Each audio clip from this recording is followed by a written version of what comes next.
got it. I got it turned up too. It was off. Okay. Should be good now, right? Yeah. Through. So cursing the white man now.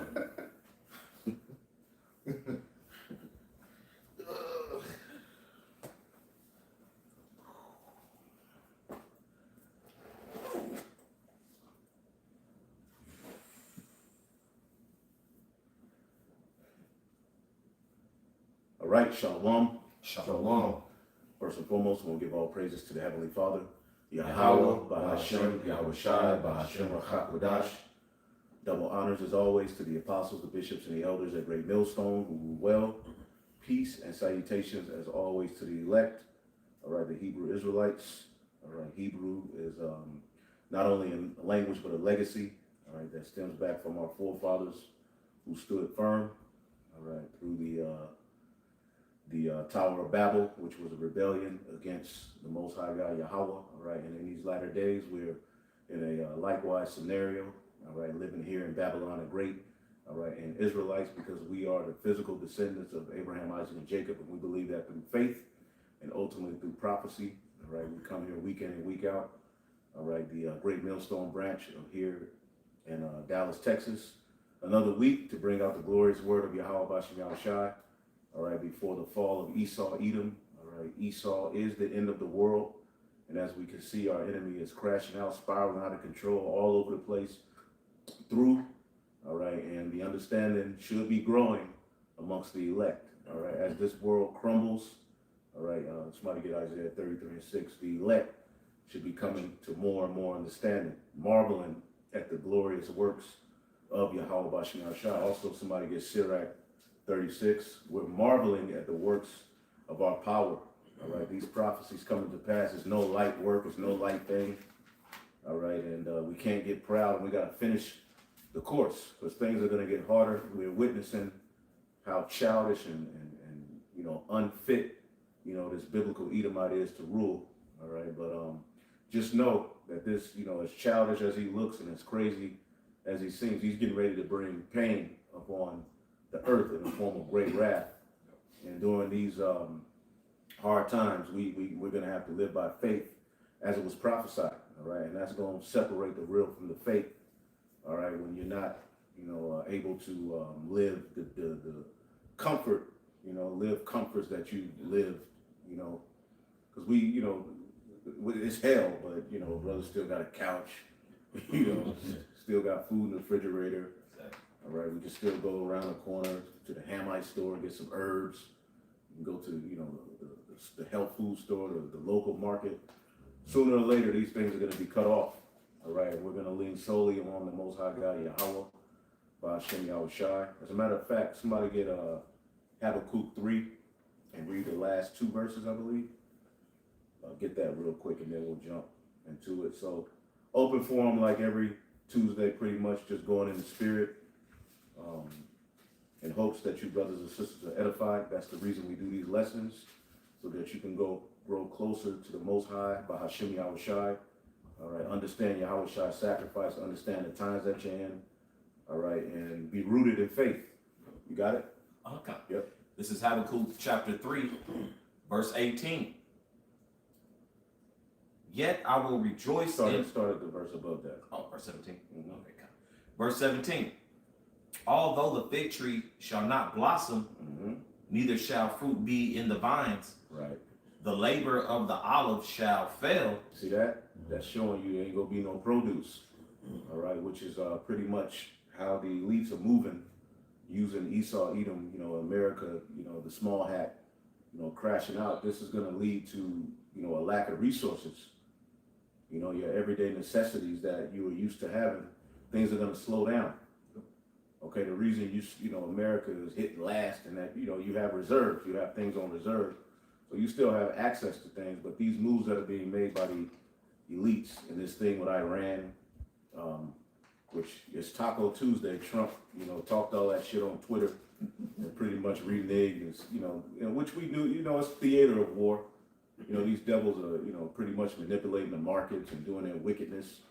Who even knows? The elites can pretty much be working both sides with Iran, Israel and Babylon to, basically squeezing world economies and bringing about a squeeze so that they can bring about a crash. We already know how these devils get down, all right? But outside of that, we know this devil is on his way out, and the elites are going to soon find out that they're not in control. But read that again, Brother Sean. Come. This is back in Habakkuk chapter 3, verse 17. Although the fig tree shall not blossom, neither shall fruit be in the vines, the labor of the olive shall fail, and the fields shall not yield meat. See, the fields ain't going to yield no meat. Yep. Okay, and your farmers are getting cut off, right? That's prophetic. Okay, they're pretty much the way that the elites are moving. When it's all said and done, just like in Egypt, when Joseph had all of the food, what did Pharaoh tell the people? Look, go to him and do whatever the hell he tell you to do. Basically, that's Esau's trying to put himself in that position. The elites of this world, they're buying up all of the fields, and pretty much when it's all said and done, they'll have everything hoarded to themselves, and the people are going to have to go to them and do whatever the hell they say to do. As a matter of fact, I believe in Egypt they said we have nothing else to give but ourselves. You know, we don't have anything to trade off. The only thing we can give is ourselves. So this is what the New World Order is setting up. Pretty much to you're going to have to give your soul over to the beast voluntarily Captivity. in order to live a normal life. And the life ain't going to be normal like, you know, the 80s and the 90s and the early 2000s. It's going to be a 15-minute city. Things are going to be rationed unto you, and it's going to be crazy. This is why we're crying on our power to get us the hell up out of here. So Habakkuk is, you know, given a vision of the end. He said, though things ain't flourishing, there's no meat in the stalls, the olive ain't flourishing, meaning, you know, farming as we know it, which is the most important part of life, is no more. What did he say? Keep going. Read it one more time. So I got you. Verse 17. Although the fig tree shall not blossom, neither shall fruit be in the vines, the labor of the olive shall fail, and the fields shall yield no meat. The flock shall be cut off from the fold, and there shall be no herd in the stalls. Woo! See that? That's the times we're coming into. Right. See that? You know, I mean, you got people hoarding up food, which is, you know, you're not unwise to get a little extra, all right? But the Lord can have it to where you're not close to what you saved up. We're going to have to lean solely on Yahweh Bashim Yahushai, man. And I'm going to read it in the NLT. It's in the GMT. It says, Habakkuk 3 and 17, even though the fig tree have no fruit, and the grapes don't grow on the vines, even though the olive crop fails and the field produce no grain, even though the sheep all die and the cattle stalls are empty, I will still be joyful and glad because Yahweh Bahashim Yahushai is my Savior. The sovereign Lord gives me strength. He makes me sure-footed as a deer, okay, and keeps me safe upon the mountains. See? And pretty much that's the position we're getting ready to be in. How you see particular deers, how they deal in the mountains, and they're you know, they safe. It looks dangerous, but they safe. Particular goats, you know. But this is the position we're getting ready to be in. The impossible is getting ready to be worked through the elect. And how are we going to still be joyful during this time of lacking as far as resources? Trust in Yahweh Bashim Yahushai. Right. Okay, the sacrifice that we're putting into this word, okay, and making our bodies a living sacrifice for the rebuilding of the tabernacle of David is likened to an investment that's going to pay off. That's right. You see that? So Habakkuk is giving you the mindset that you're going to have to be in, and that sounds beautiful reading it, but going through that, how is that going to feel? All right, it's going to have to be the Lord operating with each member of the elect to get through those times, man. Right. To still be joyful while things are looking grim. While Babylon is collapsing, because we've been telling you what's going to happen, but we have to understand we also live here. You know, we also used to Babylon. So just like the Lord separated the children of Israel from Egypt, the wilderness was pretty much a testing of separation from Egypt, and many of them failed. Right. So that's why the scriptures say, harden not your hearts as your fathers did in the day of provocation, man, when I did tempt them in the wilderness. And we're getting ready to be tempted to see if we really love this place or do we love Yahweh Bashim Yahushai. The scriptures say they overcame him by the blood of the Lamb and by the word of their testimony, and they loved not their lives unto the death. that mindset is getting ready to be tested in each and every one of us to see if do we really love this world or do we love Yahweh Bashim Yahshua. And he's not going to tempt us above what we can bear. Yeah. We also have to understand that. The Lord ain't going to starve us out, Yeah. but he is going to test us. Yeah. See? This is why we got to tap in now. We can't wait until we get, crazy, to start. I'm going to fast. No, try doing it here and there now.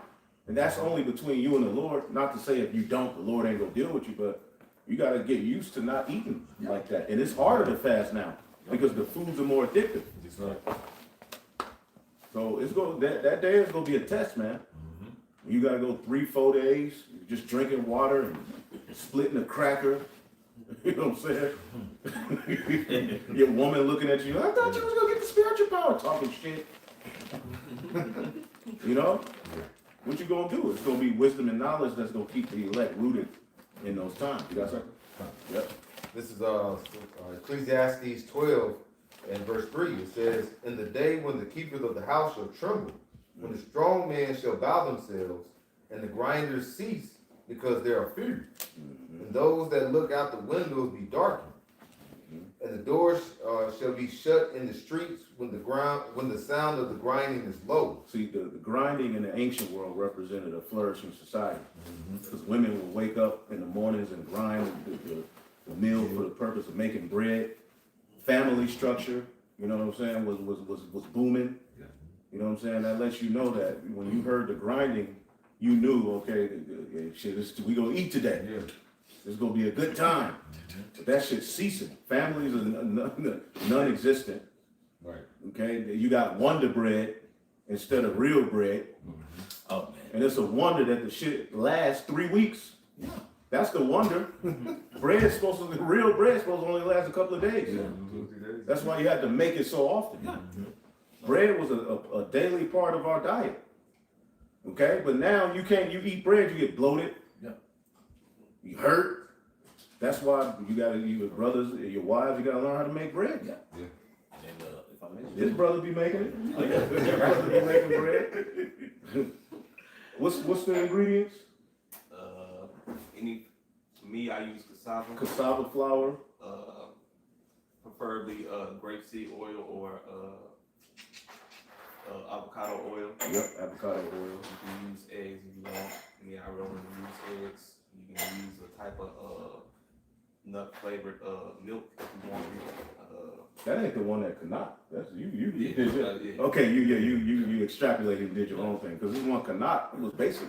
Yeah. It was like cassava flour, oil, water, and it was something else.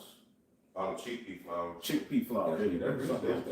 That's it. That's it. Any seasoning of your choice. You can put a little seasoning in there. Okay, but there's all kind of ways to make bread. we must say, the stuff that brothers make from scratch is delicious, man. Yeah. Ain't no bootleg type shit. That food is delicious, bro. Man. One brother Red makes some sourdough bread. My goodness, bro. That and it actually helped my stomach. You know what I'm saying? This is how you know we got to get up out of here, man. Brother made some sweet potato waffles earlier today. Okay. Two eggs and a sweet potato until the season of your liking, bro. So it's a lot of stuff that you could actually be somewhat in control of. Right. You can make your own medicines in the form of tinctures. It's real easy. It's real easy. I never thought I would have been able to do it, but hey, anointing oils, tinctures. We do these things. Yeah. Through spirit and power, behind by Shemal Shai. All right, we're to the best of our ability. You gotta know the virtue of the roots and herbs. You gotta know how to take care of yourself, man. We're getting ready to rule the whole entire planet Earth, and as the scriptures say, these things are gonna be a standard. You're gonna be issuing out orders that this is medicine. Yeah. We're gonna do away with the fake medicine, petroleum-based medicine. This devil got out there destroying people, and the true medicine that comes out of the earth is gonna be reestablished as the medicine. All right, that's a part of the law going forth. Right. This is how you heal yourself. This is what you eat.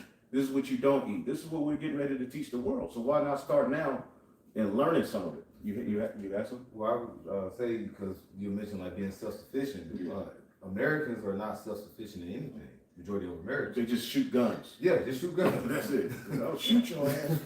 So you get to a point where you're gonna look at it and one thing that it said, the grinding is low. Like you see more jobs being lost. Right. Now Esau is consolidating certain things. Like say he's going to consolidate the farming things you need as far as vegetables, fruit. Because what through the straight hard moves is what fertilizer, abundance of fertilizer. We need that. Yeah. And they said, like I said, when you look at what happened this past planting period, where you plant your vegetables, the farmers do their planting and set up for their grain and fruit and vegetables. It wasn't as abundant as it was in the prior years. So Right. what is that's going to lead to? That's going to lead to more of lack of food. So Esau's consolidating everything. And then it's like a controlled demolition. When you look at how he's over the last 3 or 4 years, you had the burning down of the chicken plants. And Every other day, the meat factories just burn. Yeah. Train derailment. Train derailment, messing up the water. Mysterious. This is happening on purpose. The wildfire in Atlanta. I mean, in Nebraska. Yep. Mm-hmm. And those holistic doctors that have been Just coming up disappeared. missing up over the years. Yeah. Yep. He think he finna go see his other wife, nigga. The ninja come out of nowhere and grab his ass up. And you never hear from this nigga again. But he had ideas that would save the world. Mm-hmm. Okay? Esau's the devil, man. And you Edomites, goodness gracious, man. Looking at you devils as we get closer and closer to the end, you are absolutely the worst nation of people the Lord made. Yeah. That's one thing we can be for certain about, man. Mm-hmm. Yeah. Okay? For sure. But you were reading, right? I have a clue. What a brother, was that all on Ecclesiastes? We just let the last verse. Yep. And this is Ecclesiastes 12:4 in the middle. It says, I'll start at the top again, verse 4. It says, and the doors shall be shut in the streets when the sound of the grinding is low, and he shall rise up at the voice of the bird, and all the daughters of music shall be brought low. Yep.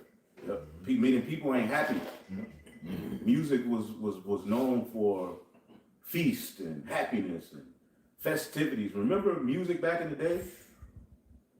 Okay, when your mom and dad had their friends over playing cards, drinking, Johnny Walker Red, and you and your brother and your cousins would dance in front of them until they said, "Take your ass back there and go lay down." Yep. It was fun. It was fun. Now music is nothing but a new album come out, you just save it to the playlist and you forget the shit and then you hear it when you play the playlist. Music itself is although there are, some good artists that's still making good music. All right, the daughters of music being brought low also goes into people aren't happy. Yeah. The joy, the mirth is gone, man. This is the worst time, like the book of Daniel talks about a time worse than ever before. We're already entering into them times. We're already here. So, because everybody now is pushing what? For the past few years, therapy. When did the therapy become such a big trend? Right, because people need the Lord. Yeah. People are languishing because they have what? Disrespected the order that Yahweh Bashim Shai set up. Yep. And, whether people know it, even certain heathen are coming to the conclusion we need to clean our waters up. So let's put, oysters and clams back into the water. And most people don't want to admit it. The Lord, the scriptures, the order that the Lord set is needed in order for people to be happy. Rebellion and doing as thou wilt, it only feels good for a season. But after a while, you get cancer, you get depressed, you lose your soul, and the earth decays. Yeah. You see? And Esau, Edom, you can thank Esau, Edom for that, for giving you people the free reign to do as thou wilt. In the form of this whole liberal BS that he pushes, man. Liberty. Okay? No, you need the earth needs order.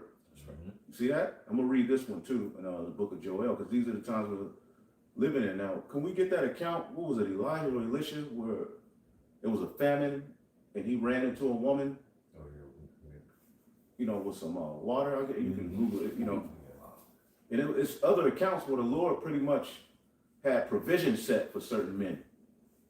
See that? Provision means what? Before, vision, meaning the Lord has already set, all right, things in place for members of the elect to be all right. But we're going to have to go through the straight gate and trust and believe to see it. Spiritual power and great things ain't coming to low-level believers. Okay? This is the book of Joel, chapter 1 and 15 in the GNT. It says, The day of Yahweh is near, the day when the Almighty brings destruction. What terror that day will bring. We look on helpless as our crops are destroyed. There is no joy in the temple of the Lord. Look at the crops. Everything's suffering at the hands of rebellion. Okay? Bro, I got a bag of oranges, and you eat one, there's no seed in it, and then the other one got seeds in it. They're like, what the hell is going on here? Yeah. I was so happy to feel them seeds, I just ate the seeds. Which we know they're GMO, but it's like, fuck it, I remember these. You know what I'm saying? It says, we look on helpless as our crops are destroyed. The seeds die in the dry earth. There is no grain to be stored. So the empty granaries are in ruins. Farming, okay? Which farming, if you look, is being X'd out. Your farmer, your local farmer, they're being squeezed out of the equation. See that? And Trump promised these Edomite farmers grants and this and that, and then turned around and gave Argentina a bunch of money and start selling their meat over here in the States. Screwing you damn farmers over, man.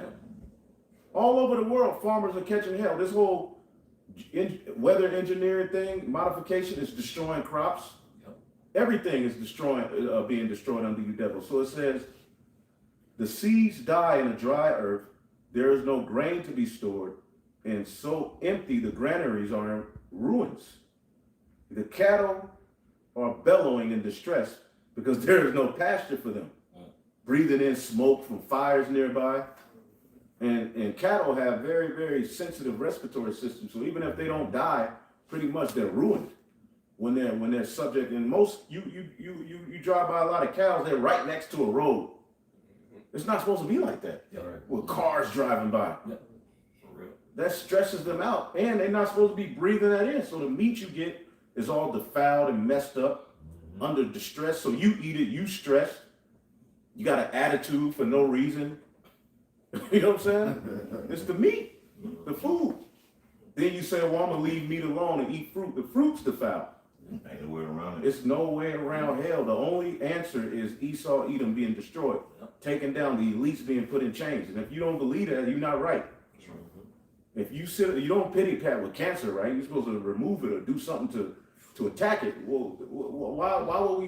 The scripture saying in Sirach 10, the physician removeth a disease, man. And he that today is a king, tomorrow he shall die. Okay, so the answer to all of our complaints is deliverance, all right, through Yahweh's return and the elites being taken down. That's the only way this earth is going to flourish, is if the chosen people under the second Adam return to the garden eastward of Eden. We have to be in that area ruling in order for everything to go right. And if I may, the whole gas thing. Oh boy, That's shooting up. Yep. The elder said that because ain't nobody trying to think about that. Like, damn, here we are, close to pretty much $5 in the state of Texas, and in other states, I know they're at 6 and possibly 7. Yep. Because I use the premium, so Yeah. You already paying 4+. yeah, just go. It's fit to be 5. Yeah. You know what I'm saying? But at the end of the day, I just get the gas. Yeah. But I do notice that shit. Yeah. You know what I'm saying? But I don't even complain about it. Be intentional as hell when you're traveling too. Right, and they are diluting it, and that's gonna start messing up people's cars. Yeah, with that ethanol, I think. This man is Ethanol, that shit burn fast as it Yep. get hot, the heat. And now cars, they do make cars that run off of it, but if the everyday car here ain't used to that shit. That's right. It's gonna fuck up the exhaust, the engine, Yep. fuel injectors. This man is the absolute. He's just not the heathen. Gotta go, bro. Yeah, he's through. Yep. It says the cattle are bellowing in distress. Joel 1:18 GNT, because there's no pasture for them. The flocks of the sheep also suffer. I cry out to you, O Lord, because the pastures and the trees are dried up, as though a fire have burned them. Even the wild animals cry out to you, because the streams have become dry. So everything's languishing at the hands of this, brutal rulership, And again, as we have learned righteousness to the best of our ability, we're, you know, coming back to the understanding of who we are. We now appreciate the Lord's laws, man. As the scriptures say in Psalms, somebody get that Psalms 119:71, get it in the NLT, Baba Kasha. Okay, one of my favorite scriptures. Well, yeah, we're going to bring out the same scriptures. Okay? They get to the same songs, yeah. Right. But the Bible says throughout the earth it's the same story. Yep. So nothing is new. Nothing's new. But the remnants which you need to be paying attention to, this is what the Lord set up for you, man. Right. You know, that's light that's on the hill to come over here and get rest. Right. You know? The friends of Yahweh Shai. Yahweh Shai sent his friends to tell you of him. You should grow closer to Yahweh Shai through the teachers of this word. Yeah. Not grow closer to the leader and his fringes and his this and his that. There's nothing wrong with loving your leader and appreciating him. But ultimately, your leader should be bringing you closer to Yahweh Bashim Shai. That's right. Okay? Go ahead. Oh, you got anything on GNT? I just NLT. Oh, no, NLT. The Psalm 1971. Yeah. This is Psalms 119:71. Yep. Okay. Okay. I had it in, I mean, you know, whatever. okay. I had it in NLT. Yeah, NLT. Okay, fine. Yeah, It that's says, my suffering, Psalms 119:71 in NLT, my suffering was good for me, for it taught me to pay attention to your decrees. See that? So as we suffer and everything we complaining about, one thing that we should be learning as Israelites is the importance of the Lord's order. it makes you now see how important the law, statutes, and commandments are. Yeah. As we go through this suffering, it's not about boasting in the law. Yeah. But you also appreciate the law. Of course, we keep the laws to the best of our ability, right? There's nothing wrong with that. But we understand we can't meet that measure. But as you read it, you now understand why the Lord was so tedious in his law. Why seeds shouldn't be mingled. Okay? Why things should only be produced after their kind. Shouldn't be no, this devil got a tree with like 10 different fruits on it. That's confusion. Wow. He's just, man, I'm talking about, bro, they got, clone, bodies where they go try to put human consciousness in. This man, this earth was completely out of order. And now through seeing this, we understand, man, the simplicity in Yahweh Shai is far better for us, man. It's the best thing for the earth. And the Lord he wants us to see this so that ultimately we can understand the importance of righteousness. That's what this lesson is for us. Although it hurts, it's needful for us, and it's good for us to go through this, to see this, to feel this, to take. He wanted us to marinate in complete wickedness. He exalted his left hand and had his right hand below it, right? The chosen people, we had to be subject to vanity. Because how can we go get the kingdom and rule without have seen the earth like this? Right. We had to see it like this first. And many Israelite leaders don't push that notion to their congregation. They're just the law, the law. Okay. Okay. You got something? Yeah. Yep. It's 1 Corinthians. Somebody found that 11. With Elijah and Elisha. Yeah. Okay. Well, you go. Psalms, 1 Corinthians 11:32, it says, but when we are judged, we are chastened of the Lord, that we should not be condemned with the world. And then going to that, like you said, we're chastened, the Lord chastises us to help build us up. Right. Because the world is condemned already. Yep. All right. We just got to go through the motions, as they say. But we're chastened to basically to not love the world, to build us up spiritually, so we can be ready for those trying times. And these trying times are here, but it's just going to get tougher as time goes through. Right. But the Lord is going to get us through this, because we're going to, the elect is going to endure these things that's happening. Like I say, because Jacob's trouble is here, but it's just going to increase. Yeah. Yep. So read that again. This is 1 Corinthians 11, verse 32. It says, but when we are judged, we are chastened of the Lord. Right. That we should not be condemned with the world. So we catch our little hell now. Yeah. You know what I'm saying? We'll take this. Yeah, we'll take this. Because you don't want what's coming. You don't want to get left out there in the times to come without any covering from Yahweh Bashim Shai. And that's what many of these people are getting ready to experience. Mm-hmm. Because they have no vision. You got to have vision. Get that scripture where there is no vision, the people perish. See that? And then did we get Isaiah 33? No. Wisdom and knowledge shall be the stability of thy times. I still got it. Basic principle scriptures, but it's hella important. Yeah. Hella important. This is Proverbs chapter 29, verse 18. Where there is no vision, the people perish, but he that keepeth the law, happy is he. Right. He who stays in order. But keeping the law is deeper than the 613. It's being in order, being obedient to the calling, not bound and knee to the image of Baal. That's a commandment. Not taking the charagma. These are commandments. Yeah. Loving not this life unto death. These are commandments. These are commandments that we're going to have to keep. See, but the fear of Yahweh Bashim Shai, right, which can only be given as a gift through faith, is going to keep the elect on the right path. But where there is no vision, the word vision goes into what? An oracle, divine communication, prophecy. Where there is no prophecy, the people perish. Yeah. That's right. Okay, look at the Christian church. Look at these Israelite camps. Okay, playing games through. You got the Genesis Israelite now. They pretty much calling on Yeshua. Wow. No more prophecy. Everything's about saving the heathen. Meanwhile, the heathen are getting ready to make war with your power, but your whole ministry is centered around saving them. They want to sell out. Right, They and just no, laid down. yeah. Niggas, man. And not one heathen is coming to them niggas talking about, yeah, y'all, the tabernacle of David got to be built. Not one. Right. So these dudes are complete compromise, man. We're seeing the Lord take the spirit off of men. Yep. Because they don't have vision. You got to have vision. You see what I'm saying? Where there is no vision, the people perish. That's right. Okay? Isaiah 33. Got it. Go ahead. It's Isaiah 33 and verse 6.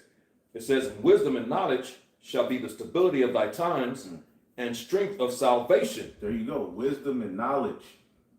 All right. Fear of Yahweh Bashim Shai. Go ahead. Shall be the stability of your times, man. That's going to keep us rooted. That's crazy. Just believing on words versus something tangible. Yeah. If you go 200,000 miles up in the sky and go here, this place, no. You got to believe what the word says. Right. Right. Yeah, I believe what the word says. Because this world will confuse you. Yep. This world is all over the place. They're doing a circle around the moon, so to speak. He's in a Hollywood studio in Phoenix, Arizona desert. Nigga in Detroit. Nigga in the goddamn desert, man. They took a nigga to do a donut around the moon. Right. Really? Yeah. With the Artemis, which Artemis is also known as the light bearer. So this is nothing but left-handed witchcraft. Okay, if you don't have the prophecy, because there can be people who understand that's a lie, but ultimately they don't know what the hell is going on. They don't know Edom is throwing up enchantments, basically to succeed in his new world order. Trump is meant as pretty much he's stalling you people out. Yeah. He's just like a prop that you can look at and complain about, while they're pretty much setting up the infrastructure for the mark of the beast right before your very eyes. Data centers everywhere. They're trying to get AI deregulated. They don't want no states to have any say-so of how they bring about this infrastructure, because as they squeeze, because a snake is known to squeeze its prey, they're squeezing the prey, and pretty much before you know it, all right, they're going to be telling your ass you can't go outside. We got an energy shutdown, or you can only drive on this day of the week. All right, you don't got to drive to work. No, as a matter of fact, ain't no work. Right. Universal basic income, food ration, a system of basically total control, surveillance to save the earth from the hell they brought them Right. Yeah. Like I say, they talk about the cities, how they trying to get everybody in these little small cities, what they call them, like 15-minute cities. in. Yeah, I don't know. I was just looking at earlier coming over to the camp house.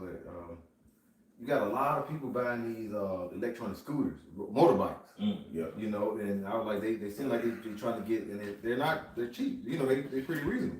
They're setting it up where you can hide over, where you want to go here and go there, but you can't go. You know, you ain't going too far. You're going 5 minutes here. 7 minutes here. So Esau, yeah, he's really setting these things up, and these people they're not thinking. They just, oh man, that's a good deal. I'm buying one. But all in all, Esau's setting you up. This is what they call it, okie doke. You know what I'm saying? That's why the scriptures say, he's seen to help you, but yet he's undermining you. What is that? Sirach 12?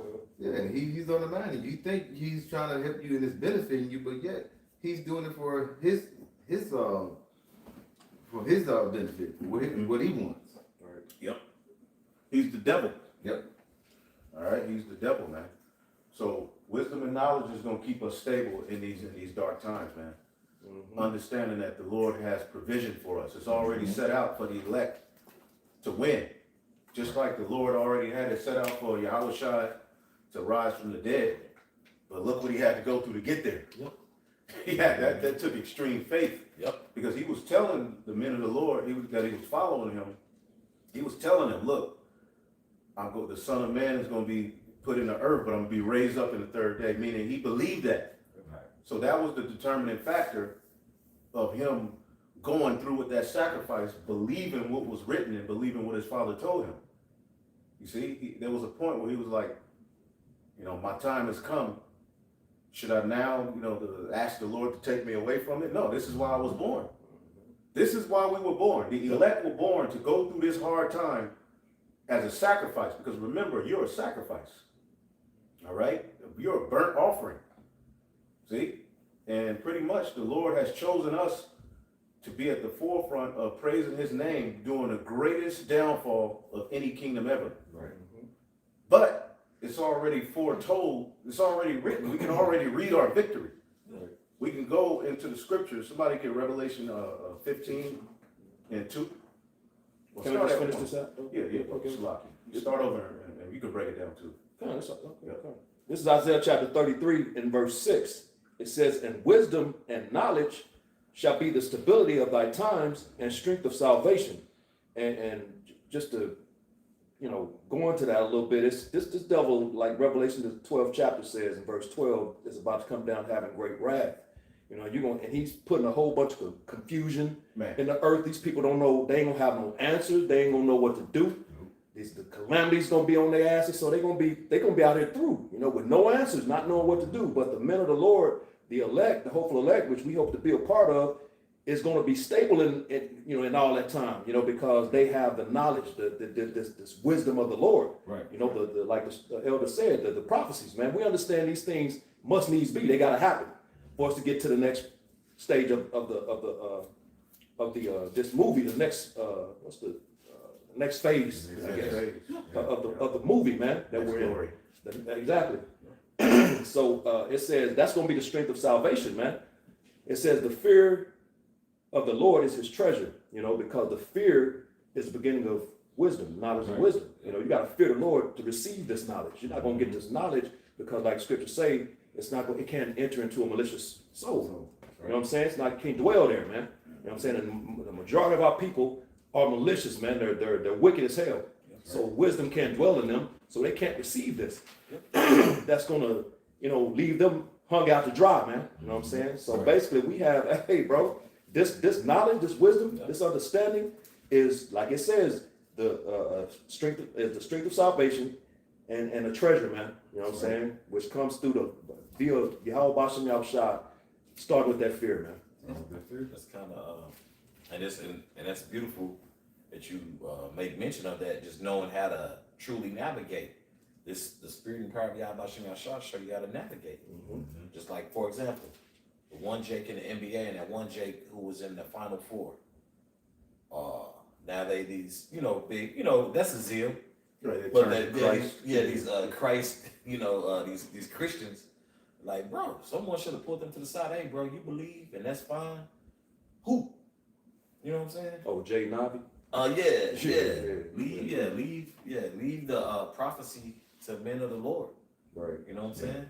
You just to keep it a buck, because we get the whole zeal aspect, but they throwing the baby out with the bathwater. You know what I'm saying? You said you were scoring 15, 20 points a game. You scored 2 points a game.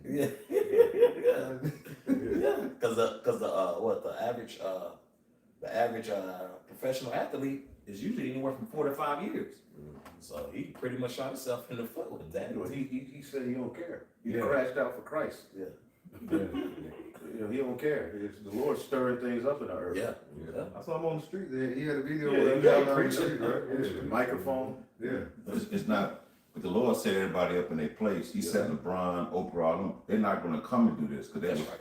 I'm gonna get this real quick. I'm just gonna get to the point. It goes to Ecclesiastes 38 in the Apocrypha, where it says in 38 and 28, the smith also sit about an anvil. Y'all remember that, right? Mm-hmm. It said the smith sit also about an anvil, and considering the iron work, the vapor of the fire wasteth his flesh, and he fighteth with the heart of the furnace, the noise of the hammer. You know, he making weapons.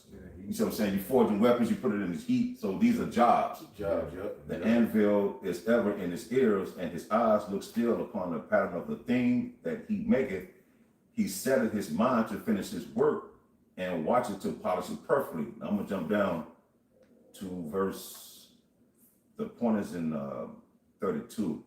I'm gonna go to 30. He fashioned the clay with his arm, and bowed down his strength before his feet. He applied himself to lead it over, to lead it over. He is diligent to make clear the furnace. All these trust to their hands, and everyone is wise in his work. Without these things cannot a city be inhabited. So the Most High said of people to be firefighters, truckers, whatever the case may be, right? So without these things, Babylon wouldn't be inhabited. So it says, without these cannot a city be inhabited, and they shall not dwell where there will not, nor go up and down in the cities. They shall not be sought for in the public council, nor sit in hot. We don't go get the fireman of the year To do this. They shall not be sought for in public council, nor sit in high in the congregation. Right. It was made to do that, and Lord, what we was made to do this. Right. Everything is in its order, man. That's right. You see? And then it says, they shall not sit on the judge's seat. Prophecies. Right. The Lord got the apostles and the elders and the bishops and the men on down set up for that. So nigga, play basketball, bro. And if you watch videos, do that in your private time, man. Pray, you know. But They watching. yeah, they watching, you know.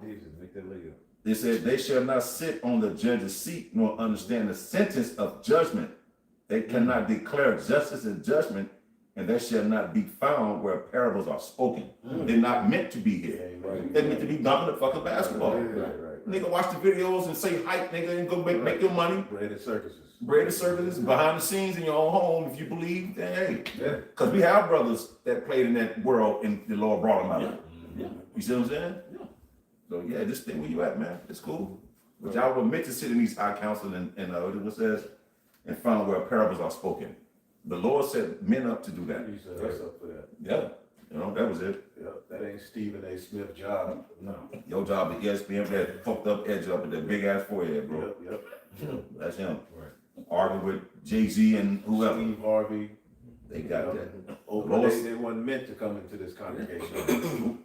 They doing what the hell they do. But the Lord gonna have a lot of these niggas crash out. And Esau's about to find a way to demonize the Bible too.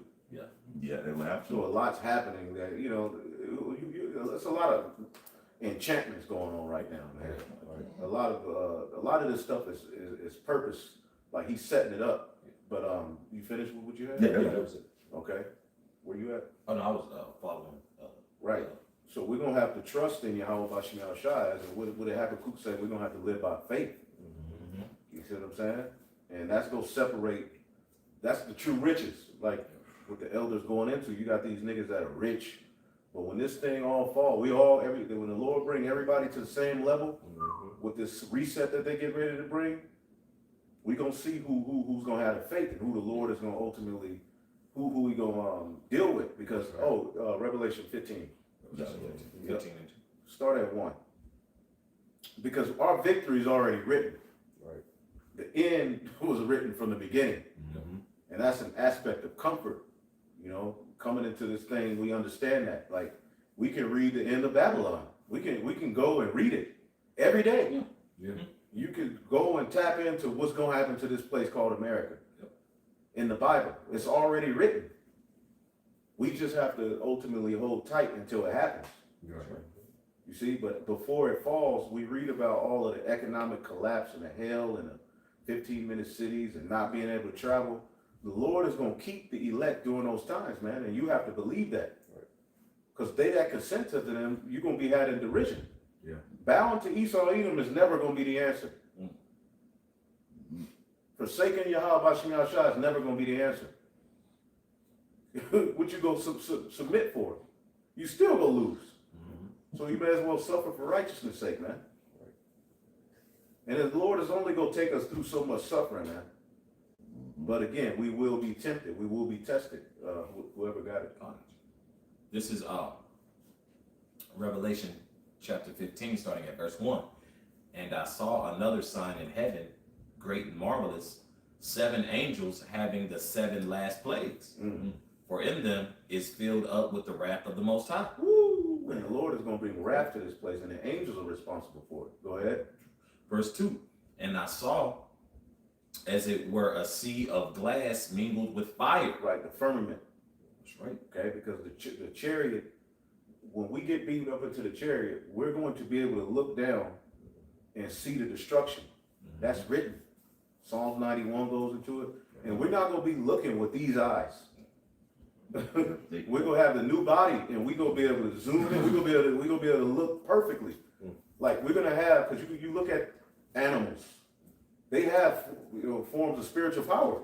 Yeah. Eagle, but it's going to be on a whole nother level. An eagle could see his prey while he miles away. He looking, he sees a little fish wiggling, and he knows when exactly to dive down and get it, and fly off with it.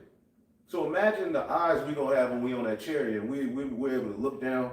Your ex, you're able to see that bitch, like, look at that bitch. Going through it. Your elementary school, you're able to see everything, burning. That's the reward, because remember during 911, the elites were looking at that shit. Whatever they did. They had front row seats. Well, the elect will have front row seats to the destruction, not only of Babylon, what else is going on in the world too? Because fire is going to be in other places. The land of Israel. Then it's going to be World War III while we get delivered. So we're going to be able to look at all kind of torment. But this is going to be the main lake, the lake of fire. It's going to be here in Babylon the Great. And the elect won't get caught up in that. That'll be. Speak up a little bit. Oh yeah, the elect won't get caught up in that. Right. That'll be, basically what that provision. That's what the Right. Lord is going to have for us. The second death have no power over the elect. Yeah. So, the Yahweh Shah's blood guarantees the elect safety from that. See that? We will be found faultless at that time. While everybody else is undergoing judgment, the elites fleeing into the bunkers, and hell is going on in the earth, we going to be in the comfort of the chariot. Yeah. Looking down at the destruction of Babylon the Great and what else is going on in the world. Isaiah 26. Yep. Yeah. Woo, get it real quick. Get it real quick. This is Isaiah 26 and verse 20. 21 it says, "Come, my people, enter thou into thy chambers, and shut thy doors about thee. Hide thyself as it were for a little moment, until the indignation be overpast. For behold, the Lord cometh out of his place to punish the inhabitants of the earth for their iniquity. The earth also shall disclose her blood, and shall no more cover her slain." That's what the Second Ezra, the 13th chapter speaks on, about one realm coming to fight against the other realm. Yahweh Shah is coming down once he receives that order from Yahweh. He's coming down out of that heavenly realm, that fourth dimension, if you want to call it that, to this third dimension to throw down the rest of the Esau, Edom, and the rest of the War in heaven. War in heaven. That's going to be the war in heaven, not Lucifer, and, getting kicked out of heaven with some big ass size 66 Nikes, falling, the nigga falling into the middle of the earth. Nah, man, that ain't what that's talking about. That's the war in heaven is the elites and their different technology fighting against Yahweh Shah and the angels, man. Michael. Right. That's what that's talking about. It says it. It's all throughout the scriptures. But read that one more time. Nigga, she was 66.2. Yeah. 66.6. Nigga fell. This is Isaiah 26 and 20. Come, my people, enter thou into thy chamber. See, the chamber represents the secret place where the covenant is fulfilled. Okay, just like when a man and a woman came together, they would have a feast, and then there was an appointed time where the bride, the husband, and the bride will go into a secret chamber to consummate the marriage. So the secret chamber where we consummate this marriage is going to be on the chariot. So enter into the chariot, enter into the chamber. He's speaking into the bride. Yeah. See that? Go ahead. And shut thy doors about thee. That's what you would do when you enter into a marriage. You would enter into the secret chamber, and you would shut the door, and then the people would rejoice because a union is being made. Right. A family is being started. Well, this is us entering into the second covenant, shedding these new bodies, these old bodies, and putting on a new body. Go ahead. In the middle of verse 20, it says, hide thyself as it were for a little moment, until the indignation be overpassed. See, and we don't know how long we're going to be up there in earthly years, you know what I'm saying, before we come back down. It's gonna be another different zone. We're going to be in another, and we go all get crowned, so that ain't going to take 2 days. Right. In earthly time, you know what I'm saying? Because Yahweh Shai is going to crown each member of the elect. I remember I had a dream where we praised each part of creation. We praised the Lord for it while we were on the chariots. I believe there's a scripture that goes into that. For one of maybe the prayer of Manasseh, he was just praising the Lord for each of his creations. I had a dream years ago. When we got beamed up, literally, we was thanking the Lord for everything, and we had time. One thing about that, you hear that, you be like, God damn, because you know about the preacher pray too goddamn long. You ready to sit down. It ain't gonna be like that in the kingdom. When we get on the chariot, we gonna shit. You know what I'm saying? You stare at this nigga praying all goddamn day, sweat rolling down your back. You think about the football game. We ain't gonna have them issues on the chariot in the new bodies. We gonna have time on our hands. So if Yahweh Shai is gonna crown each member of the 144, starting with the 12, and the great multitude be there, and that's not gonna be no small ceremony. Yeah, exactly. So in earthly years, who knows how long we gonna be up there? I can't wait to see. We don't know. You see what I'm saying? But as we're up there, you know what I'm saying? It's gonna be a family reunion. That's right. You see? We're gonna be immortals. Time is gonna be like a non-factor to us. Time is Time is gonna be a non-factor. Woo! And I can't wait. Ain't no 15 minutes late in the kingdom. Right. You ain't gonna rush in the kingdom. Start when you get there. You start. That's how Israel naturally is. It's just like, but this kingdom, you got to get up. You know, prudent. You know, stiff. You there early like Ariella. He used to be there 10 minutes, 20 minutes early. Mad that we wasn't there. He had to loosen up and get it, but that is a good spirit to have, but ain't gonna be there. In the kingdom, we ain't gonna have to worry about that. Right. You see? There's some more. Isaiah 26 and 21. For behold, the Lord cometh out of his place to punish the inhabitants of the earth for their iniquity. The earth shall also disclose her blood, and shall no more cover her slain. See that? The scriptures, basically, you're not gonna be able to save him that got destroyed, or you're not gonna be able to oppress him that got the victory. The scriptures say in Babylon, this lake of fire, there's gonna be slain 7,000 men. That's a complete number of people slated for the lake. We call them the Lakers. Okay, the Lakers. You gonna be in the lake. And as we get beamed up and changed, we gonna be looking down at that destruction. So we get that Psalms 91, and then we'll get Revelation. Was it Psalms 91? Y'all know what it's at. You know, that's a part of what's promised for us, man. To see the fall of the wicked. I got you. Go ahead. Psalms 91 and verse 8. Only with thine eyes. Start up. What it say above that? 1,000 shall fall by Yeah, thy yes, side. absolutely. You want that one? Yeah. Okay. Psalms 91 and verse 7. 1,000 shall fall at thy side, and 10,000 at thy right hand, but it shall not come nigh thee.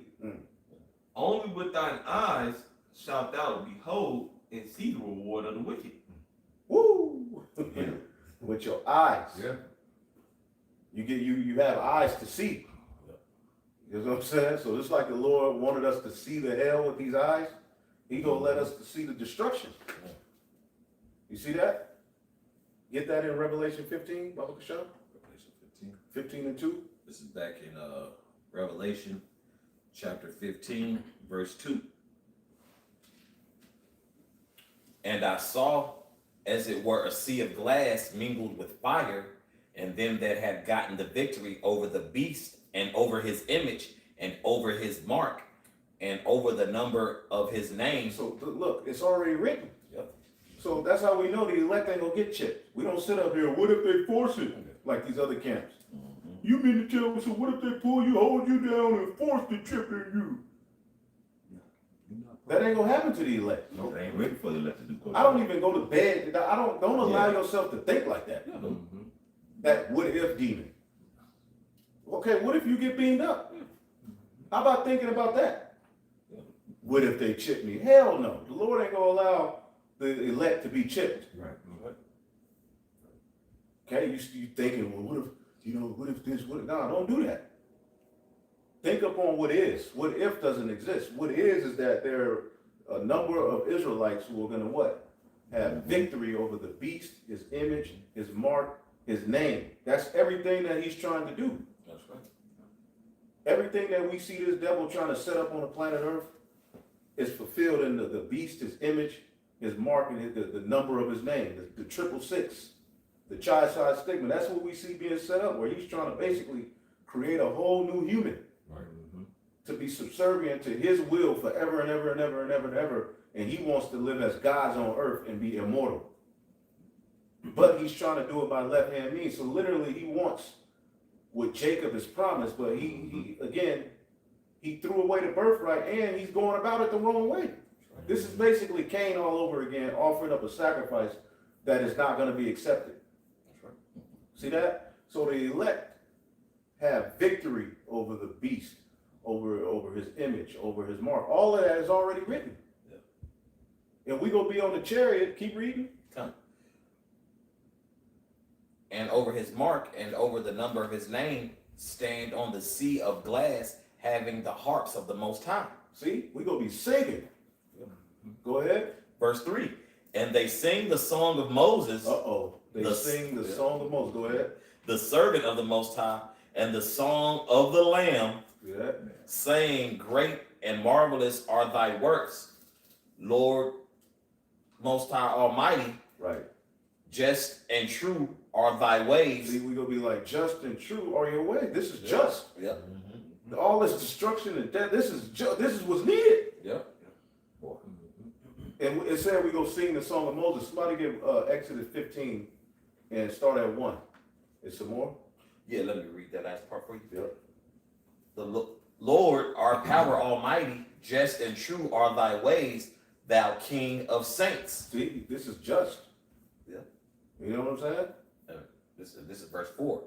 Who shall not fear thee, O Lord, and glorify thy name? See, this is one, and that's that act, just like in ancient Egypt, us being exodused out, it brought glory to his name. This is gonna bring even more glory. Yeah. We're gonna be like, how you don't fear the Lord? Yeah. After you see this. Yeah. For real. Okay, your elite scurrying into the bunkers. Okay, it's gonna be a beautiful sight to see, man. That's right. He gonna disrupt all of these wicked plans, man. The scriptures say Yahweh Shah is coming to rebuke the wicked inventions of the heathen. Because this is wickedness, man. So anybody who thinks that our gospel is far out and we tripping, hey, go ahead and keep talking, man. Yep. Before it's all said and done, we gonna be on that chariot looking at you in the lake. That's right. I got that Exodus 15. Yep. Read it a little loud too. I got you. Because Moses sung, I believe, like 3 songs, but I believe this is the one that's talking about we go sing on the chariot. Yeah, that's the one. Because basically we're gonna be delivered from the new Egypt. So this is after the Lord drowned Pharaoh in his army. Literally, we sung a song. And then Miriam on down the line, when you keep reading, she did a solo. As a matter of fact, I'll see if I can find that. Go ahead. This is Exodus chapter 15 and verse 1. Then sang Moses and the children of Israel this song. after a group of people and their children got drowned, Yep. then we start singing. Is that racist? Man. Your enemy drowned. Him and his army, they all drowned. Okay, just a few minutes ago, they're chasing after you with horses and just that stern look. Spears and shit. Yep. Spears, like, no, get your ass back here. And the next thing you know, the Lord allow you to go over on dry ground, and they just, all of them drown. Out of there. Horrific. Yeah, the titles of chapter 14 and 15 says, Pharaoh pursueth after the Israelites, the Egyptians are drowned, the song of Moses. There you go. Right? Exodus chapter 15 verse 1 again. Then sang Moses and the children of Israel this song unto the Lord Yahweh Bashem Shai, and spake, saying, I will sing unto the Lord Yahweh, for he hath triumphed gloriously. The horse and his rider he thrown into the sea. See, the horse and his rider had to be thrown into the sea. It gotta be Jake. Yeah. Could have said they. No, we say, man, that he's singing that song like Yeah. that. He said then he sang. Yeah, he sang. He sang it. It gotta be Jake, man. Yep, singing hard. Because you know, Moses was a Levite. The Levites were a part of they were the head of the music industry. So he was loud. That's right. You know? I'm He talking sang. about. And somebody get Revelation 6 and 4? Because it said the horse and his rider. Who's the modern day horse and his rider? Yeah. See that? Read that again, Baba Shaw. That's powerful. Exodus 15 and 1 again. Then sang Moses and the children of Israel this song unto the Lord Yahweh Bashem Shai, and spake, saying, I will sing unto the Lord Yahweh, for he hath triumphed gloriously. The horse and his rider have he thrown into the sea. Woo! The horse and his rider have he thrown into the sea. So who's the modern day horse and his rider? E. Because he's a modern day Pharaoh. He's the modern day Pharaoh. Let's get it in Revelation 6 and 4. Whoever got it. This is Revelation 6, verse 4. It says, and there went out another horse that was red, Uh-oh. and power was given to him that sat thereon to take peace from the earth. See, that's the horse and his rider. That's it. See, because as you're on top of the horse, you're in control. Like it talks about the scarlet colored beast and the whore that rode on it, meaning that she was in control. Esau, Edom, America. Read that again, Baba Shaw. If I may say. Yep. Yeah, also that further proves, Elder Mike Allen said this, I think a few days ago, like, man, don't give E too much credit. Why? Because the Most High is in control. Absolutely. Because something you see in verse 4, it says, and there went out another horse that was red, and the power was given to him. Sounds very familiar, right? Should be. Job 9 and 24. Yeah. Right? So this is given to E, but he just, he's playing his role. That's it. He's showing you how not to rule. Right, because he ain't there because he's just so great. Right. As we can see, this dude is a fool. It's in a coincidence that this happened. It was strategic from the Lord. It's the Lord. Yep. He's the basis of men. Yep. You know, he going back to that. He gonna return. He Lord of the animals, man. You know what I'm saying? This dude is like dirt. He's at the bottom. Yeah. You know, so you know it's not that. Yeah. So it had to be something. You know what I'm saying? A divine. You know, doing. And man, Ugu, and now he up there controlling the world. Right. Yeah. And now you can see he belongs he belongs locked up. Yeah. Mm-hmm. He shouldn't be in power. Yeah. Okay? This nigga feeding. Remember free lunch? What the fuck was that? Oh, man. Had you eating cheese fries? Wow. Like brunch for lunch? What was that? Remember the meatballs? What was that? Damn. You got to pay for all that. I'm mad about everything. Got the little lunch cards and shit. Oh, yeah, they clamp that yellow hole in it. Yeah, if you broke in the hood, you gotta get the yellow one. Oh, man. That The pink prison tray, Yep. That was, man. carton milk, Yep. Damn. chocolate milk. What are you doing?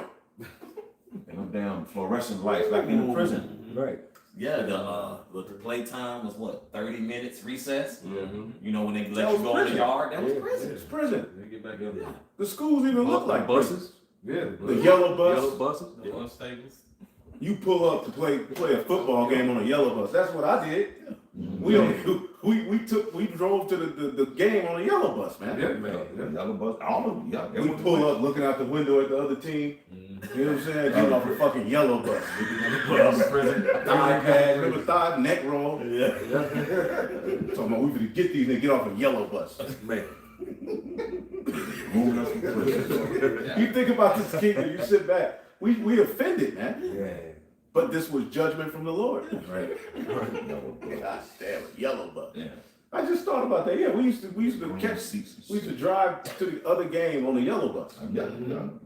It's either green or brown. Out of town. Yeah. Them low Yeah, belts, seat belts. Yeah. Crazy. Oh man. Wow. Crazy work, man. Yeah.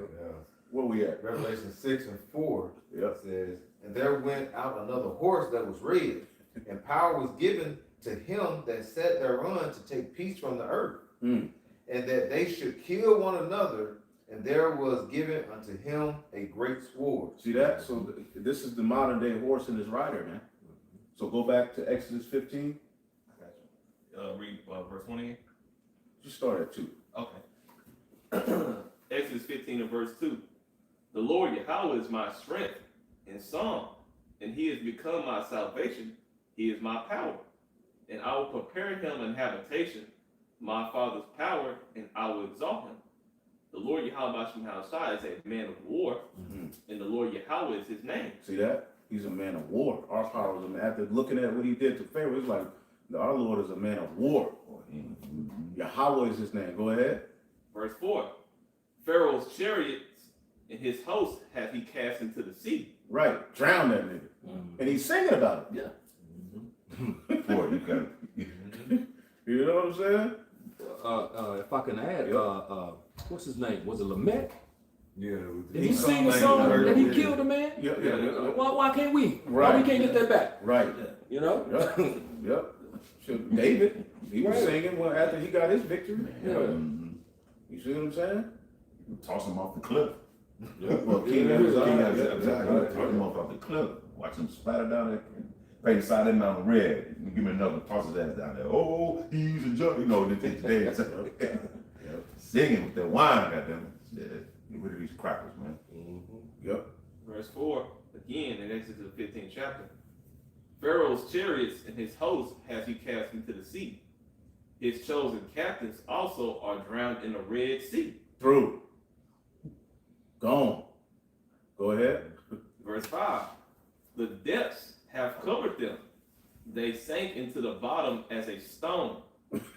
Niggas at the bottom of the sea. They got those cherries that are down there to the day. They coral reefs. The coral reef. Right. The coral reef now. And this is what we're celebrating. Yeah. As we're getting, tomorrow is the end of the Feast of Unleavened Bread. Now tonight, remember tonight is supposed to be treated as a Sabbath as well. All right. And then tomorrow is the ending of the Feast of Unleavened Bread. Then you can eat, leaven again. Then you're going to the Sabbath again. Yeah. Tomorrow's, I think, the last Right. one. The last, yep. So again, this is what we're celebrating. As we're celebrating the Passover, we're remembering that horrific judgment. Not no goddamn bunny rabbit with eggs. Right. We're celebrating a horrific day for our enemies that oppressed us being taken down. Right. This is why they didn't want you to tap into this book, because having that mindset to want your enemy to fall, they're scared of that. They want you in that Deacon of Cos spirit. Okay? The nigga put on the suit, a tie. Yeah, look like a funeral home director. A nigga on the back of the fan with his wife. Remember them fans back in the day? This nigga sitting there with his wife with the number, call 510-239 to bury your uncle. He took the hat off for Christ. That's the spirit the white man want to see us in. Fuck that, man. We want our enemies to fall, man. Yeah, right. Every last one of them. You see that? And we're not ashamed of it. This is what we're celebrating when we celebrate the Passover. But in the kingdom, we're going to celebrate the destruction of, the new spiritual Egypt by fire. Keep going. I got you. And this is all a psalm that this brother is reading. Go ahead. Verse 6 in Exodus the 15th chapter. Thy right hand, O Lord Yahweh, is become glorious in power. Thy right hand, O Lord Yahweh, have dashed in pieces the enemy. See that? So that's Yahweh Shai. Because how did we get delivered out of Egypt? Did the Most High himself come down? No, he sent his angel to do all of those glorious works. And he's going to send his angel again to get us up out of this new Egypt. See, it's like, Jake, the Most High, the Most High. But what about that angel he sent? Yeah. Don't forget to give that angel his credit. The representative of the Most High, who he said, this is who you should listen to. Wow.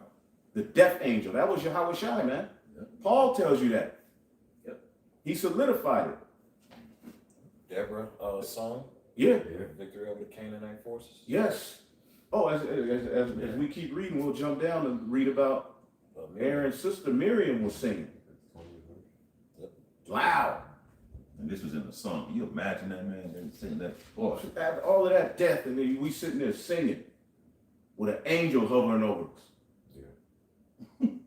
Yep, go ahead. Verse 7. In the greatness of thine excellency, thou hast overthrown them that rose up against thee.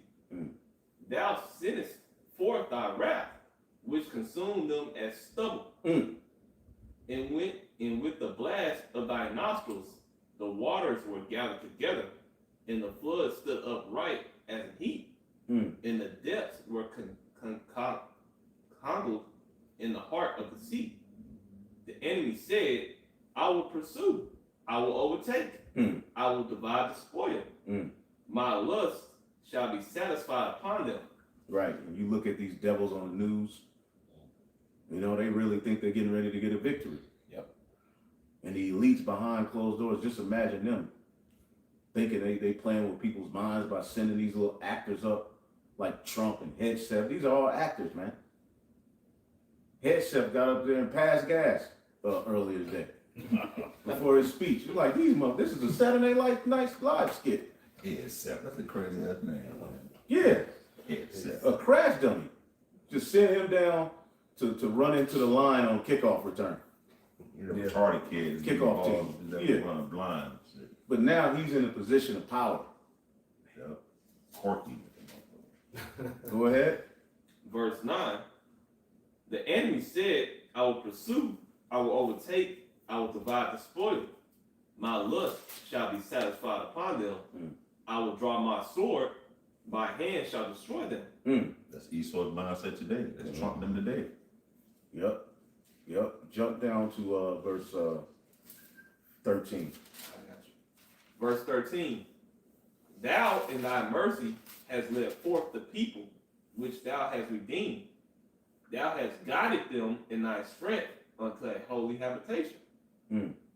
The people shall hear and be afraid. Sorrow shall take hold unto the inhabitants of Palestine. The Philistines, them Africans. Go ahead. Then the dukes of Edom shall be amazed. The mighty men of Moab, trembling, shall take hold upon them. See that? He mentioned the same enemies that David was happy to conquer. The Moabites, the Philistines, the Edomites. Them three. What made him mention them? I wonder. What made Moses mention the same nations that David mentioned in his song? Go ahead. If you have ears to hear, let them hear. Whoever got ears to hear, let him hear. Go ahead. Verse 15 again. Then the dukes of Edom shall be amazed. The mighty men of Moab, trembling, shall take hold upon them. All the inhabitants of Canaan shall melt away. Fear and dread shall fall upon them. By the greatness of thine arm, thou shalt be as still as a stone, till thy people pass over, O Lord Yahweh Shai, till the people pass over, which thou hast purchased. Verse 17. Wow. Thou shalt bring them in and plant them in the mountain of thine inheritance. Thy place, O Lord Yahweh, which thou hast made for thee to dwell in the sanctuary, O Lord, which thy hands have established. See that? So this was the Lord delivering us out of Egypt. Then we can just read a little bit of 19, because then that's Miriam's song, which was Moses' sister. She had a solo. And you know the nigga woman, she always wanna, she always wanna sing. You know what I'm saying? And she be acting like she don't want to. Now get up and sing, Vanessa. I don't want to. I don't want 5 minutes later. Loud in front of everybody. Remember them days? You know, just thinking about family, it was always, the Eve could sing. You know what I'm saying? So here it is. Miriam had a solo in this glorious downfall. The sister of Moses had a solo. Read. 19? Yep. Okay. Verse 19. For the horse of Pharaoh went in with his chariots and with his horsemen into the sea. And the Lord Yahweh brought again the waters of the sea upon them. But the children of Israel went on dry land in the midst of the sea. Verse 20. And Miriam, the prophetess, the sister of Aaron, took a timbrel in her hand, and all the women went out after her with timbrels and with dances. And Miriam answered them, Sing ye the Lord Yahweh, for he hath triumphed gloriously. The horse and his rider hath he thrown into the sea. Woo! So she had so they were singing. So this was a glorious affair. So how much more when we get on that chariot? It said when they sang the song of Moses. Read Revelation 15:2 again. How much greater is this going to be? And then somebody get Jeremiah 16:14. This is Jeremiah. I'm sorry. Revelation. Okay. This is Revelation, chapter 15. And next, as you keep reading, the Lord made the water. It was bitter water that He made sweet. The miracles worked, but we ain't got to read that. Let's go to. You said Revelation 15:2. We just read it again, yeah. Okay. This is back in Revelation, chapter 15, verse 2. And I saw, as it were, a sea of glass mingled with fire, Right. and them that had gotten the victory over the beast, and over his image, and over his mark, and over the number of his name. So the chariot, the floor is going to be transparent. We're going to be able to look down at what's going on, man. Go ahead. Stand on the sea of glass, having the harps of the Most High. Keep going. Keep going. Verse 3. And they sing the song of Moses, See that? the servant of the Most High, and the song of the Lamb, saying, Great and marvelous are thy works. See that? It's going to be the same thing that happened in ancient Egypt, but in even greater fashion. Yeah. Yep. Man. This time we're going to have new bodies. You know what I'm saying? In safety, like the elect are going to be brought back at one with Yahweh Shai, man. We're going to be in our original estate. You know what I'm saying? And we're going to be singing victory over this goddamn Edomite, man. Yeah. We're going to be happy. No more hell. And you know how close we are to that? Yeah, very close now. The things that are happening around us are centered around getting us to that point. So embrace the hell, embrace the pain, embrace the but have faith, because the Lord, imagine if we're reading about us being safe. So some of us are going to be alive to get beamed up. That means we're going to have to eat. Yep. We're going to have to drink. You know what I'm saying? We're going to have to be delivered from death.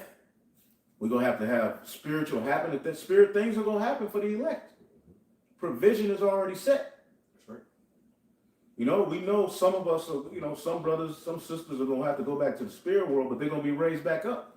Right there when they get beamed up, we'll be right there with They're going to be right there with us. The scriptures tell us that in 1 Thessalonians, man. We have a lot to look forward to. That's what we do. And that's when forever starts. Forever really started when we received this word. But when we get them new bodies, oh my God, it's game time. You ain't gonna have to tiptoe around no woman no more.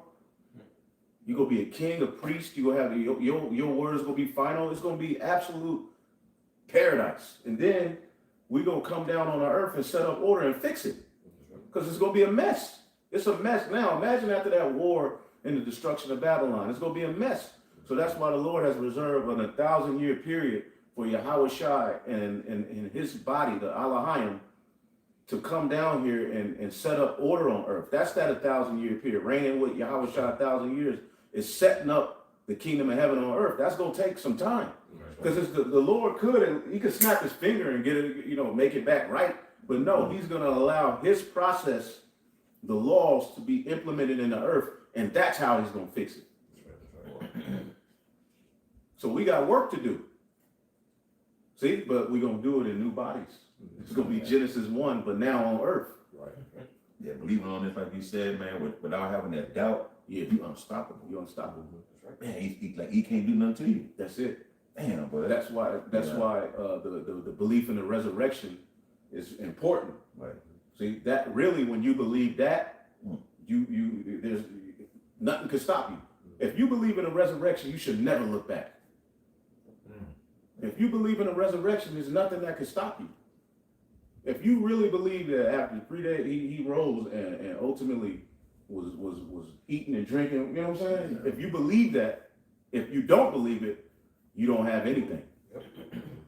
That's the kind of power that we believe in. That's why the scriptures links the faith of the Gentiles to Abraham, because Abraham believed that Isaac could be raised from the dead if he sacrificed him. That's the type of belief we have to have, and with that, the Most High is pleased with you. You can bring out all the precepts, you can do the most beautiful lessons, but if you don't believe in the resurrection, you have nothing. Giving this life up is rooted in the belief of the resurrection. You see that? So we have a lot to look forward to, brothers, and you sisters that are listening. Okay, you can be with Miriam doing a solo on the chariot. You don't think she's gonna do it again? Okay? All the friction between the men and the women, that's gonna be over with on the chariot. Before we go on the chair, because the elect and then one will be beating them too, because we got to bring the women back in the kingdom. You know what I'm saying? I asked one of the brothers, they were like, yeah, because the elect women got to be with the elect men. The 144,000 1/3, right? I'm assuming, I don't know how the Lord goes. Well, women I'm gonna be assuming- saved by childbirth. Childbearing, yeah. Because the Lord said, somebody get that in Isaiah 43, bring my sons and my daughters. I believe it's Isaiah 43 and 43 and start at 5. Yep, start at 5. Isaiah 43 and verse 5 says, "Fear not, for I am with thee.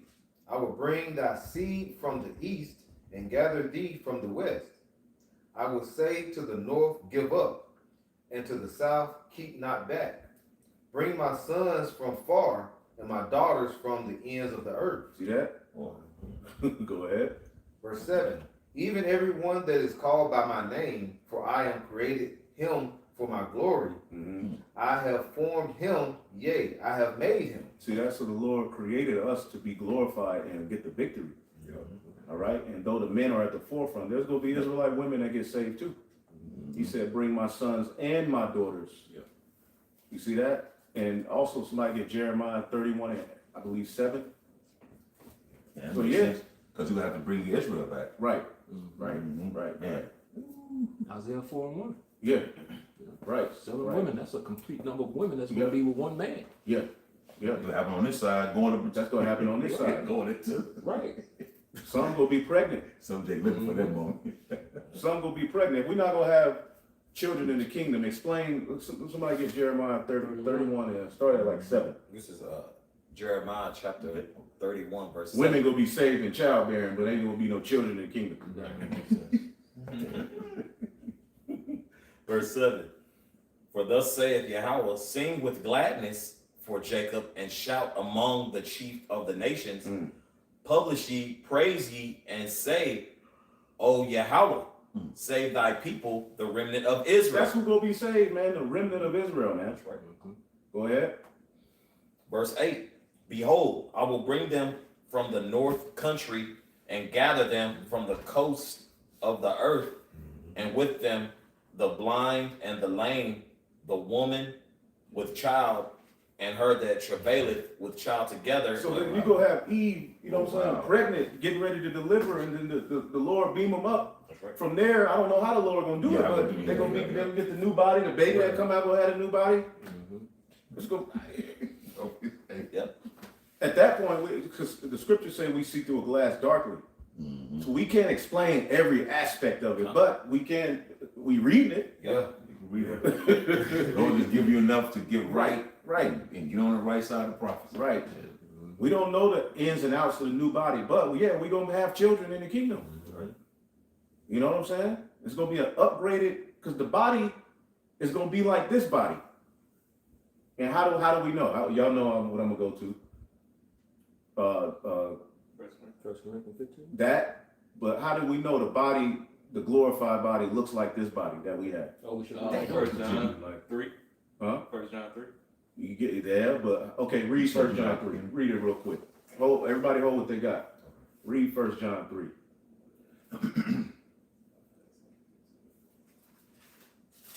And shalom to you, Akim, Wakim on the comment board. Shalom. Beautiful precepts, man. First John chapter 3 and verse 1. Behold, what manner of love the Father hath bestowed upon us, that we should be called the sons of the Most High. That's a beautiful legacy to be a part of. Go ahead. Therefore the world knoweth us not, because it knew him not. Beloved, now are we the sons of God, and it doeth not yet appear what we shall be.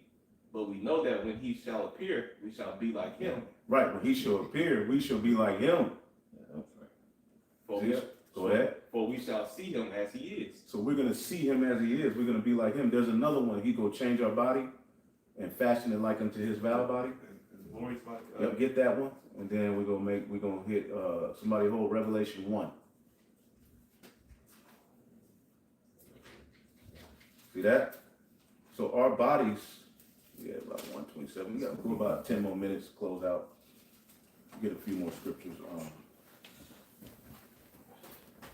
I believe that's Philippians, like 3, or he shall change our vile body, that it shall be made like unto his glorious body.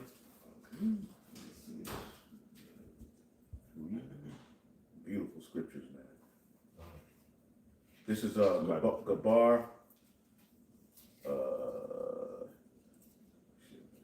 It says Shalash Yawamba. It says Philippians 3 and 10 NLT. I want to know.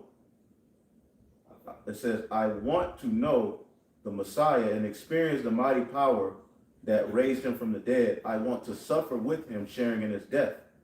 Verse 11, so that one day or another, one way or another, I will experience the resurrection from the dead. See that?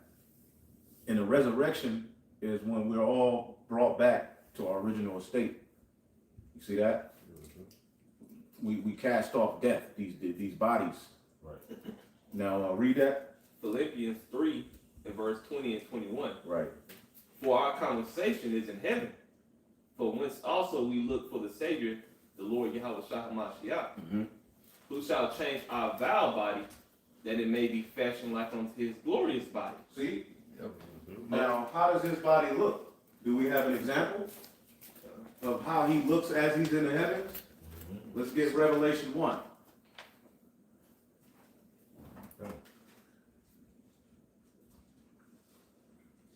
Revelation 1 and around 14, I believe. Start at 13. Yeah. Start at 13. Revelation. See what it says in the NLT. Okay. But go ahead, my bad. Just read. No, you see, you want to check? I'll check the Okay, NLT. okay. You said the NLT, right? Because what we're proving is the heavenly body looks like the earthly body, but it's glorified. So John, as he's on the Isle of Patmos, all right, in prison on the salt mine, gets this vision, and he gets a vision of Yahweh. Now remember, this was Yahweh Shai's best friend. And the Lord sent an angel to him to show him Right. as he's in his glorified state. All right. Let's get it. Whoever got it. It's Revelations 1 and verse 13 in the NLT. It says, and standing in the middle of the lampstands was someone like the Son of Man. As a matter of fact, I'm going to read it here in the GMT. I got it. It says, a vision of the Messiah. And start at 9. It says, I, John, am your brother. And as a follower of Yahweh Shai, I'm your partner, patiently enduring the suffering that comes to those who belong in his kingdom. I was put on the island of Patmos because I had proclaimed God's word in the truth that Yahweh Shai revealed. So he's like, I'm in jail for preaching the word. All right. On the Lord's day, the Spirit took control of me, and I heard a loud voice that sounded like a trumpet speaking behind me.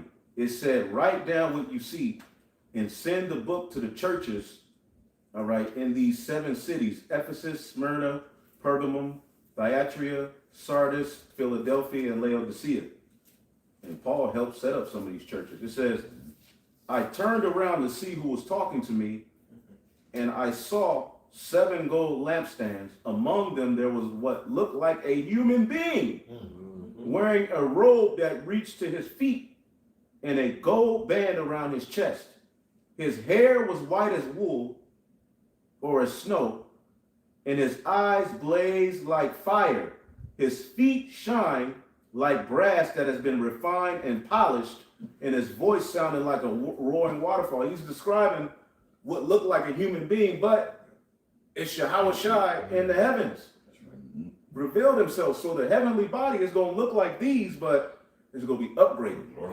So if our bodies are going to be changed into his glorious body, we're going to have, he had a feet, he had a robe on because he's the high priest in the heavens. It's describing basically the high priest in the heavens. And here it is.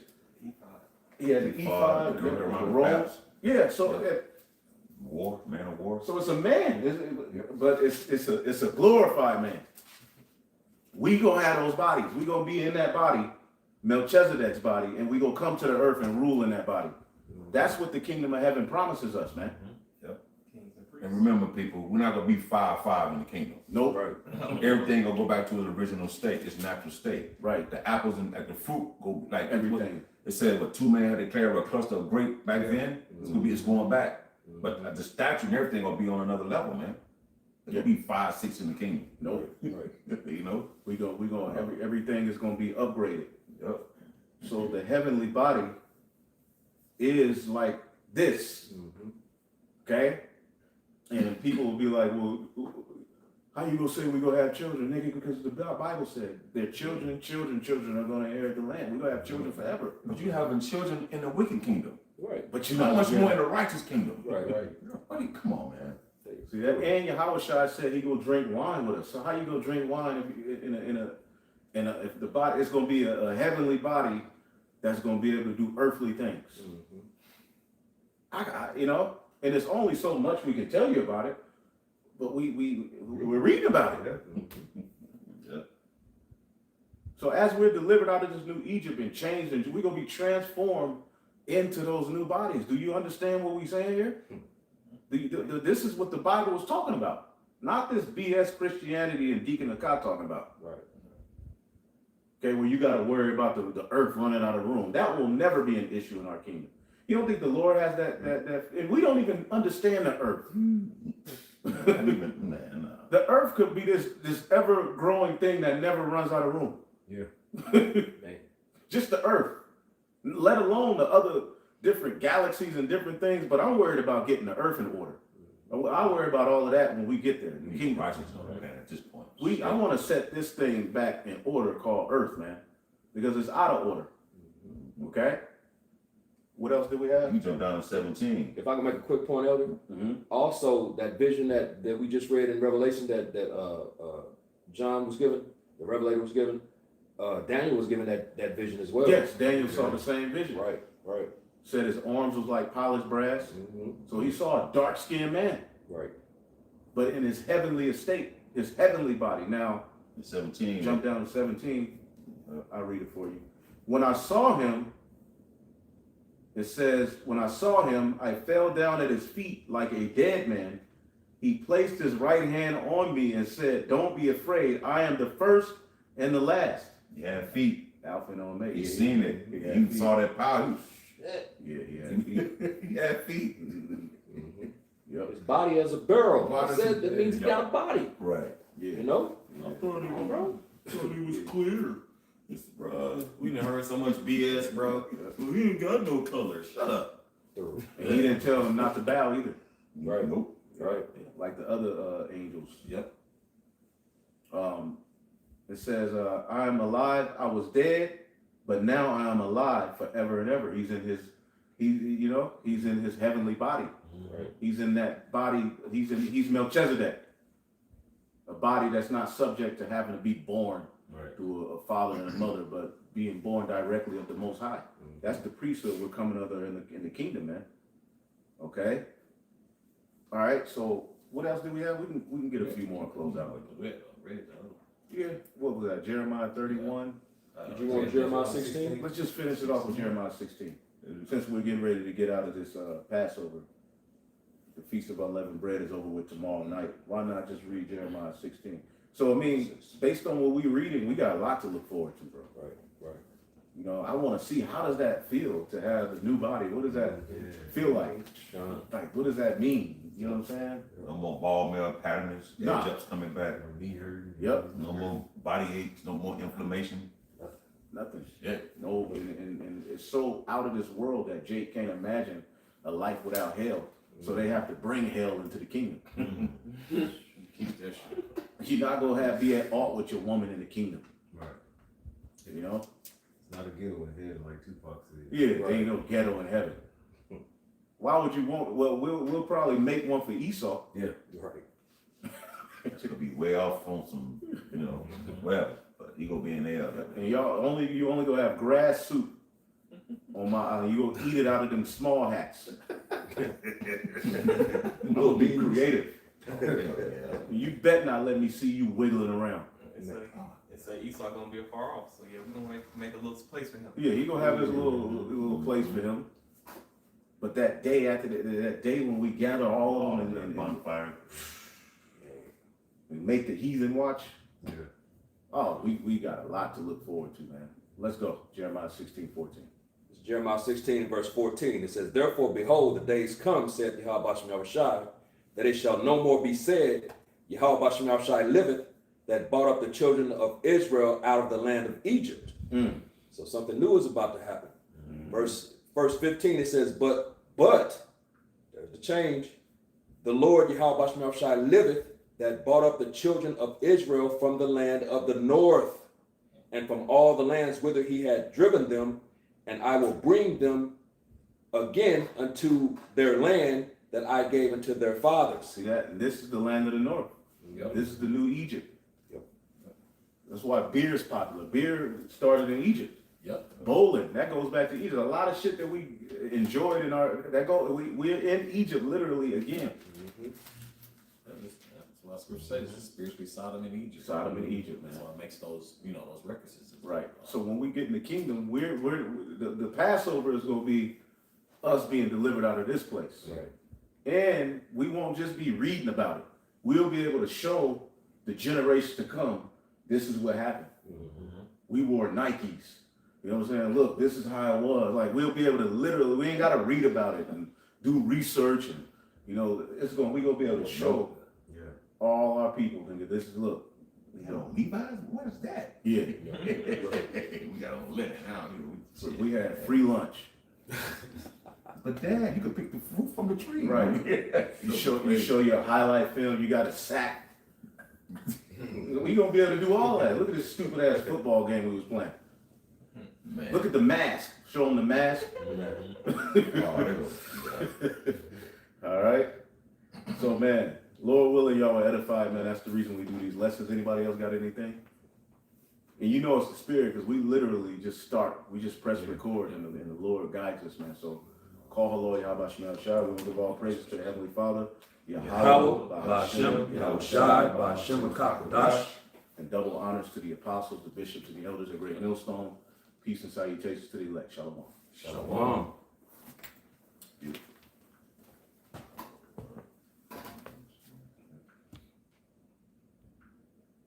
Leave all in that thing.